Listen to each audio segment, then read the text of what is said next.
శ్రీరామ్. ఓం నమో వెంకటేశాయ.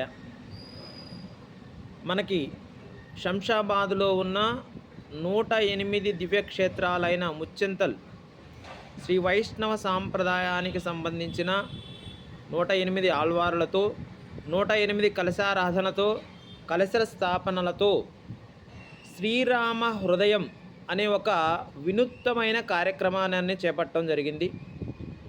ఈ శ్రీరామ హృదయం అనగా స్వామివారికి అక్కడ ముచ్చింతల్లో ఒక మహాయజ్ఞం అనేది జరుగుతుంది. కావున ఈ మహాయజ్ఞంలో మనందరం కూడా మన పనుల వల్ల మనం ఆ కార్యక్రమానికి హాజరు కాలేము. ఈ హాజరు కాలేని పక్షంలో మన చేతి బియ్యము కూడా అందులో ఉండాలి.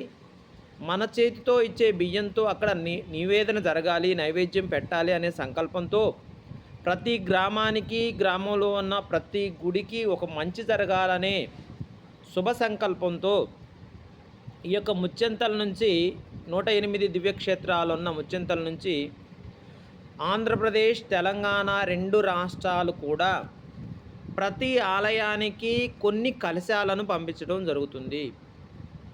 ఈ ఆలయంలోకి వచ్చే కలశాలలో మనకు తోచినంత, అది మనకు చేతికి వచ్చినంత బియ్యాన్ని ఆ కలశంలో సమర్పించి ఆ కలశం పేరు శ్రీరామ హృదయం అని చెప్పుకుంటూ జై శ్రీరామ్, జై శ్రీరామ్, జై శ్రీరామ్ అని చెప్పేసి ఆ కలశాన్ని తాకి కలశాన్ని నమస్కారం చేసుకొని ఆ కలశంలో మీరు తెచ్చిన బియ్యం వేసి చక్కగా ఆ యొక్క బియ్యాన్ని రామయజ్ఞానికి, శ్రీరామ యజ్ఞం ముచ్చింతల్లో జరిగే యజ్ఞానికి మీరందరూ భాగస్థులు అవుతారు. కాబట్టి రేపు సోమవారం ఆరుద్ర నక్షత్రం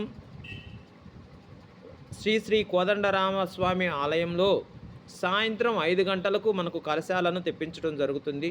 చైర్మన్ గారు, కమిటీ సభ్యుల ఆధ్వర్యంలో ఈ యొక్క కలశారాధన చేయటానికి, కలశానికి మీరు ప్రతి ఒక్కళ్ళు భాగస్థులు కావాల్సిందిగా కోరుకుంటూ ప్రతి ఒక్కరూ కూడా 4:30 కల్లా ఈ యొక్క గుడికి వచ్చి మీకు చేతినంత, అంటే ఒక గుప్పెడు అవ్వచ్చు, 4 గింజలు అవ్వచ్చు, 10 గింజలు అవ్వచ్చు, ఎంత మీ చేతికి ఎంత వస్తే అంత ఆ కలశంలో బియ్యాన్ని వేసి శ్రీరామ హృదయాన్ని మనసులో స్మరించుకొని కలశాన్ని తాకి జై శ్రీరామ్, జై శ్రీరామ్, జై శ్రీరామ్ అని చెప్పేసి నామస్మరణ చేసి ఆ కలశానికి నమస్కరించుకుంటారు.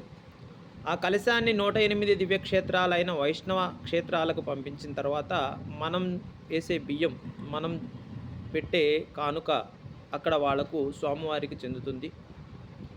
కానుక అనగానే మనము 100, 1000 అన్నీ చేయాల్సిన అవసరం ఏం లేదు.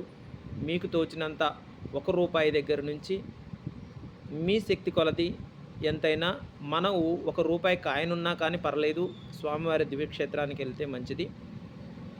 ఖచ్చితంగా బియ్యం మాత్రం తప్పనిసరిగా తీసుకొచ్చుకోండి.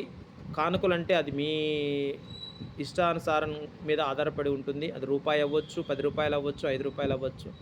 కానీ ఈ యొక్క దివ్యక్షేత్రానికి మనం ఇచ్చే బియ్యం అక్కడ స్వామివారికి నిత్య నివేదన, స్వామివారి యజ్ఞానంతరం ప్రసాదంగా తయారు చేసి స్వామివారికి నివేదన ఇవ్వటం జరుగుతుంది. కావున దయచేసి గ్రామస్తులందరూ కూడా సహకరించి మనకు సకాలంలో వర్షాలు పడాలని, వ్యవసాయాభివృద్ధి ఉండాలని, మనం వేసే బియ్యం రూపంలో మనకు 10ంతల వ్యవసాయాభివృద్ధి వచ్చి ఆ యొక్క స్వామివారి అనుగ్రహం కలగాలని చెప్పేసి కోరుకుంటూ ప్రతి ఒక్కరూ కూడా రేపు శ్రీ శ్రీ శ్రీ కోదండరామస్వామి వారి ఆలయానికి 4:30కే విచ్చేసి తమ తెచ్చుకున్న బియ్యం తెచ్చుకొని చక్కగా ఆ కలశాలు 5ంటికి వస్తాయి. స్వామివారి ఆలయంలో చక్కగా సంకల్పం చెప్పించుకొని ఆ బియ్యం అనేది కలశంలో వేసి జై శ్రీరామ్, జై శ్రీరామ్, జై శ్రీరామ్ అని చెప్పేసి శ్రీరామ హృదయాన్ని తలుచుకొని అందరికీ భోగభాగ్యాలు, అష్టైశ్వర్య భోగభాగ్యాలు కలగాలని, వ్యవసాయాభివృద్ధి కలగాలని, ఆయుర్వృద్ధి, ఐశ్వర్య వృద్ధి కలగాలని కోరుకుంటూ మీ ఆచార్య లక్ష్మీ శ్రీనివాసాచారి అయ్యగారు. జై శ్రీరామ్. ఓం నమో వెంకటేశాయ.